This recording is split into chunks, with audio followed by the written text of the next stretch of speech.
पंचकृषीमध्ये म्हस्कर घोडेवाले म्हणजेच नाचणारा घोडा हो हा प्रचलित आहे. हो. तर त्याला नेमका तुम्ही नाचणारा घोडा कसा बनवला, कसा परिपक्व केला? जेव्हा त्या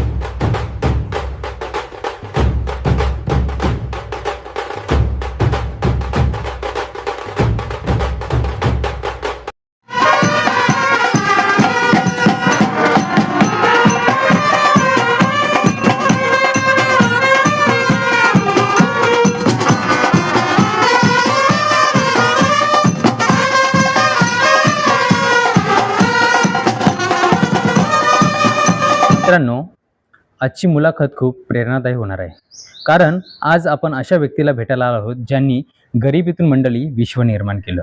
खरं तर प्रत्येकाच्या मंडळी गरिबी ही 5वीला पुजलेली असते, परंतु शहापूर तालुक्यातील अर्जुनलेले गावचे नारायण उर्फ म्हस्कर घोडेवाले यांनी एक अनोखा उपक्रम राबवला, जेणेकरून त्यांच्या व्यवसायामध्ये त्यांनी मंडळी गरिबीवर मात करून खूप प्रगती केली. तर मंडळी, साहजिकच आहे, खेडेगावामध्ये एखाद्या नारायण माणसाला नाऱ्या सुद्धा म्हटले जाते, परंतु नाऱ्याचा नारायण म्हस्कर उर्फ नारायण शेठ म्हस्कर घोडेवाले कसे झाले हेच सांगणारा आजचा व्हिडिओ. नमस्कार, मी गणेश तुपे आणि मंडळी आपण पाहतात GT इन्फो चॅनल. नमस्कार दादा. नमस्कार. GT इन्फो चॅनलमध्ये आपले मी गणेश तुपे सहर्ष स्वागत करतो. तुमची एक ओळख म्हस्कर घोडेवाले म्हणून एक ओळख पूर्ण शहापूरच्या पंचकृषीत नवे तर ठाणे जिल्ह्यामध्ये ओळख निर्माण झाली. तर दादा, तुमचे बालपण कसे गेले? पण जेव्हा मी माझी परिस्थिती शाळेच्या हिशोबात नसताना जेव्हा मी शाळेला जायला लागलो, तेव्हा माझे गरीब परिस्थिती असल्या कारणाने एकच शाळेचा ड्रेस असायचा आणि तो शाळेचा ड्रेस घालून आला का सकाळी धुवायचा आणि तो घालायचा. एकदम हलक्याची परिस्थिती आमची होती, एकदम गरिबी परिस्थिती. म्हणजे असं का आम्हाला टायमाला 1-2 ते 3 टायमाला तर खायला नसायचाच, 2 टाईम खायचा असायला. तरी आम्ही कसे तरी आमचे 2-3 भावंडांनी एकदम हलक्याचे दिवस काढले. माझी एक बहीण, तिने पण हलक्याचे दिवस काढून माझ्या आईवडिलांनी मला जेमतेम 4थी-5वी पर्यंत शाळा शिकवली. तर तुमचा खरं तर आज व्यवसाय संपूर्ण ठाणे जिल्ह्यामध्ये गाजतोय, म्हस्कर घोडेवाले म्हणून. नक्की घोडे पालण्याचा व्यवसाय तुम्हाला कसा सुचला? जेव्हा मला थोडीशी प्राण्यांची घोड्याची आवड असल्यामुळे आणि मी लोकांच्या कार्यामध्ये जाऊन बघायचो का घोडा का आणतात, कसं आणतात, कशासाठी आणतात, हे थोडंसं मला माहिती वगैरे अशी मिळायला लागली. तेव्हा मी पण बघलं, जर आपली परिस्थिती जर अशी असली तर आपण पण घोडा घेऊन लोकांचे कार्य, शुभ कार्य हे पार पाडावा. आपल्यालाही जरा चांगला वाटेल, जगालाही चांगला पडेल, असा माझा एक हेतू होता. म्हणजे लहानपणापासूनच प्राण्यांबद्दल तुमचं प्रेम निर्माण झालं? हा, मला प्राण्यांची खूप आवड. त्या हिशोबात माझं हे मन त्याच्यावर वळला आणि आपण पण एक घोडा खरेदी करावा आणि लोकांची मनोकामना पूर्ण करावा, असा एक माझा स्वतःचा मनामध्ये ठसला. म्हणून हाच तुमचा एक उद्देश होता, म्हणून तुम्हाला घोडे पालण्याच्या व्यवसायामध्ये खरं तर हा व्यवसाय तुम्हाला सुचला असावा. बरोबर. जेव्हा तुम्ही पहिला घोडा खरेदी केला त्यावेळी तुमच्या मनामध्ये भावना आणि तुमचा अनुभव काय होता? जेव्हा मी एक साधा घोडा, एक लाल घोडा मी खरेदी केला एक माझ्या हौशीसाठी, तर तेव्हा माझी हौस करता करता मला लोकांच्या मागण्या यायला लागल्या का बाबा आम्हाला लग्नासाठी हा घोडा भेटेल का. तर मी विचार केला का ठीक आहे, तुमच्या गरिबाच्या मोठ्या माणसाच्या असं काय कार्यासाठी येऊ शकतो. तर मग मी असा गोरगरिबाच्या कार्यासाठी हा घोडा लाल घेऊन जायला लागलो. तेव्हा मला काही लोकांनी मोठी मागणी केली का आम्हाला शुभ कार्यासाठी सफेद घोडा पाहिजे, सफेद घोडा भेटेल का. तर मी ते मनामध्ये विचार केला. घरी आलो, माझ्या मिसेसला सुद्धा मी विचारला, बाबा असं अशी लोकांची मागणी आहे, याच्यावर काय तुझा मत आहे. तर माझ्या घरवाल्यांनी मला होकार दिला का काही करा, आपल्याला एखादा सफेद घोडा जरा भेटत असेल तर चांगलीच गोष्ट आहे. तुमच्या म्हणण्यानुसार तुम्ही एकदम गरिबीतून जन्म झाला तुमचा, पण तुम्हा जेव्हा लाल रंगाचा तुम्ही घोडा खरेदी केला तेव्हा तुमच्या म्हणण्यानुसार का तुम्ही शुभ कार्यासाठी लोकांच्या मागणीनुसार तुम्हाला पांढरा शुभ्र घोडा हवा होता, पण तुमच्याकडे पैसे नसताना तुम्ही हा घोडा सफेद रंगाचा किंवा पांढरा शुभ्र घोडा तुम्ही कसा खरेदी केला? जेव्हा माझ्याकडे पैसे नसेल, लोकांच्या मागण्या झाल्या, तेव्हा मी माझी परिस्थिती थोडी हलक्याची असल्या कारणाने मी इकडनं तिकडनं थोडे गोळा केले. तसेच माझ्या गावातील मित्र जनार्दन म्हस्कर महाराज वारकरी संप्रदायातले, त्याही मला मोलाचा सहकार्य केला आणि तू कुठल्याही गोष्टीला घाबरू नको, मी तुझ्या पाठीशी आहे. त्याने मला भरपूर सहकार्य केला आणि मग मी तो घोडा खरेदी केला 1.5 लाखाला. तब्बल 1.5 लाखाची खरेदी केली. डबल ती मी 1.5 लाखाची खरेदी केली. घोड्याची काळजी कशी घेता आणि घोडा पाळणं हे परवडण्यायोग्य आहे का? आताच्या घडीला? दादा घोडा पाळणे आताच्या योग्याला एखादा हत्ती पोसता येतो, पण घोडा पोसता येत नाही. घोड्याला सकाळी खाना, खुराक, त्याचे मेडिसिन, त्याच्या गोळ्या, औषधं हे टायमावर द्यावंच लागतंय. आणि घोड्याची जेवढी आपण स्वच्छता ठेवू, तेवढा घोड्याला चांगला असतो. आणि मग त्याचे सकाळी खाना घातल्यावर त्याला हिरवा चारवा दिल्यानंतर त्याला सकाळी किंवा संध्याकाळी 1-2 टाईम तर व्यायामासाठी त्याला फिरवावं लागतंय. तेव्हा घोडा जेवढा फिरवावं तेव्हा तो फ्रेश राहतो. साहजिकच तुमची दिनचर्या कशी असते? सकाळी उठल्यापासून संध्याकाळपर्यंत? तर सकाळी त्याला पहिला कुठल्या परिस्थितीत चारा हा आणलाच पाहिजे. जेव्हा त्याला चारा आणल्यापासून मग आपले काही शेतीचे उद्योग असतात. मग ते शेतीचे उद्योग नंतर बघले जातात.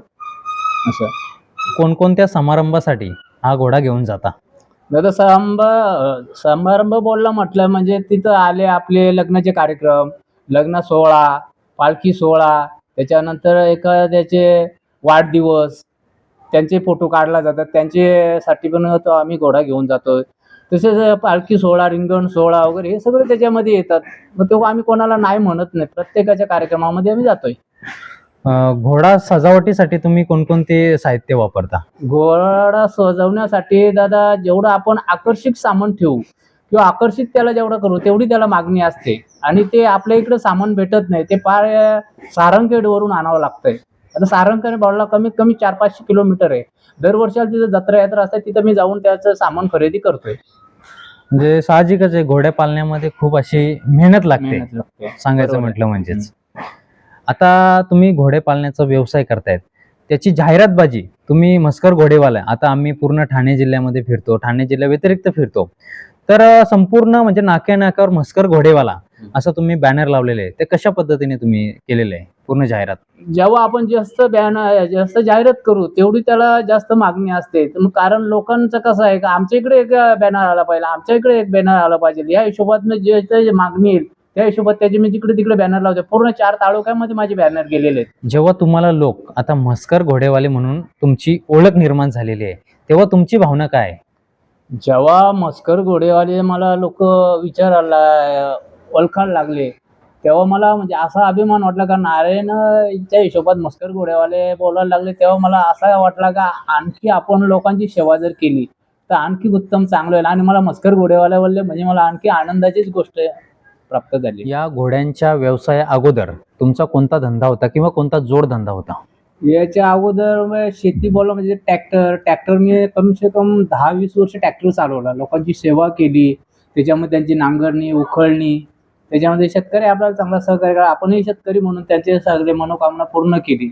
आणि त्याच्यामध्ये माझी स्वतःची शेती त्याच्यामध्ये होऊन जायची. दादा, घोडं पालणं सोपं आहे, पण घोड्याचा खाणं हे तुम्हाला परवडण्यायोग्य आहे का? किंवा तुम्ही कोणतं खाद्य देता घोड्याला? घोड्याला कम से कम 4-5 प्रकारचा त्याला खाद्य द्यावं लागतंय. त्याचा खुराक असतोय, त्याचा चणा असतोय, त्याला काय सोयाबीन असतंय, त्याच्यानंतर त्याला जे मार्केटमध्ये चांगलं येतंय खाद्य, मग ते जास्त पौष्टिक आहार असतोय. त्या हिशोबात त्याला जेवढा आपण पौष्टिक आहार द्यावा तेवढी त्याची तब्येत राहते, स्ट्रॉंग राहतो घोडा. कम से कम महिन्याला त्याचे 8-9 हजाराचा त्याचा खुराक असतोय. आता तुमचा पंचकृषीमध्ये मस्कर घोडेवाले म्हणजेच नाचणारा घोडा हा प्रचलित आहे, तर त्याला नेमका तुम्ही नाचणारा घोडा कसा बनवला, कसा परिपक्व केला? जेव्हा त्याला मी स्वतः घरी आणला तेव्हा त्याला असे कुठल्या गोष्टीचा नाचण्याचा आहे काहीच नव्हता. जेव्हा त्यांच्याकडनं खरेदी केला ते म्हणले आम्ही काय त्याच्यावर बसलेलं नाही, त्याला कुठला नाचगाणं शिकवलं नाही. जेव्हा मग तो मी आणला त्याला 2-3 दिवसामध्ये पकडायला 2 माणसं असायची, 4 माणसं लगाम घालायला असायची. मग आस्ते तो एकदम एकटा मी सुद्धा लगाम घालायला लागलो. माझी मिसेस त्याला धुवायला लागली, लगाम घालायला लागली. तेव्हा मग तो याच्यामध्ये आला, मग तो कव्हर झाल्यानंतर मग त्याला जसं आपण नाचवताना घरी मग ते पण मी जेव्हा युट्यूबवर बघितला का नाचवतात कसा, मग मी ते बघून युट्यूबवर एक छोटासा साऊंड लावल्यानंतर त्याला तो आपण घ्यायचा एक चाबूक हातात घेतला, तो चापक्या फक्त एक असा वाजवला तर फटाकन आवाज येतो. त्याच्यामुळं घोडा थोडासा घाबरल्यासारखा होतो. मग तो नाचगाणं चालू करतोय. मग तो आस्ते 15 दिवसात सगळा नाचगाणं बाजेवर, खाट्यावर उभा राहून पूर्ण असा तो नाचगाणं करायला लागला. मग लोकांना वाटला हा म्हणजे बा नाचगाणं भरपूर याच्याकडे आहे. मग काही घोडे नाही का लग्न समारंभ असो किंवा कोणताही कार्यक्रम असो, सांस्कृतिक कार्यक्रम, फटाक्या वाजल्यानंतर काही घोडे घाबरतात हो. किंवा त्या कार्यक्रमातून पळ काढण्याचा पळ प्रयत्न करतात. हो. तर अशा वेळी तुमचा घोडा काय ऍक्टिव्हिटीज करतो? हा जेव्हा तुमचा नवरदेव एकदा घोड्यावर बसला तर त्याला घोड्याला मी सोडलेला असतो. जेव्हा मी तेव्हा बोलल का शंभू इथंच थांब, तो तिथंच थांबणार. शंभू आपल्याला वजवजन निघायचे. मग तो नवरदेव बसलेला वजवज आम्ही निघतो. मग तुमचा बँड वाजव, अगर फटाके वाजव, आणखी काही वाजव, तो त्याला घाबरत नाही. तो जसा आपण बोलू तसाच तो चालणार. म्हणजे त्याच्या मनामधली जी काही भीती आहे हो. ती पूर्ण तुम्ही नाहीशी केली आहे. नाहीशी केलेले.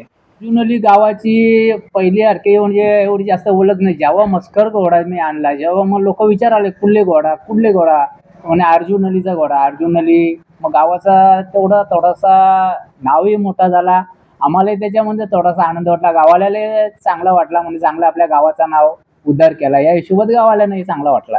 नारायण शेठ म्हणून तुमचा मी आता उल्लेख करतो. खरं तर म्हस्कर घोडेवाले असेच तुमची या व्यवसायामध्ये प्रगती उत्तरोत्तर होत राहो. हे GT इन्फो चॅनलच्या माध्यमातून तुम्हाला खूप खूप शुभेच्छा असतील. आज घेऊ निरोप. जय हिंद, जय महाराष्ट्र. जय हिंद, जय महाराष्ट्र. तर मंडळी, शहापूर तालुक्यातील अर्जुन अली गावचे म्हस्कर घोडेवाले हे एक शेतकरी कुटुंबातील अगदी गरिबीवर मात करत यांनी खरं तर शून्यातून विश्व निर्माण केलं. अशाच या शेतकऱ्या मित्राची कहाणी जास्तीत जास्त मंडळी शेअर करण्याचा प्रयत्न करा आणि अशाच नवनवीन व्हिडिओ पाहण्यासाठी GT इन्फो चॅनलला सबस्क्राईब करा. धन्यवाद. धन्यवाद.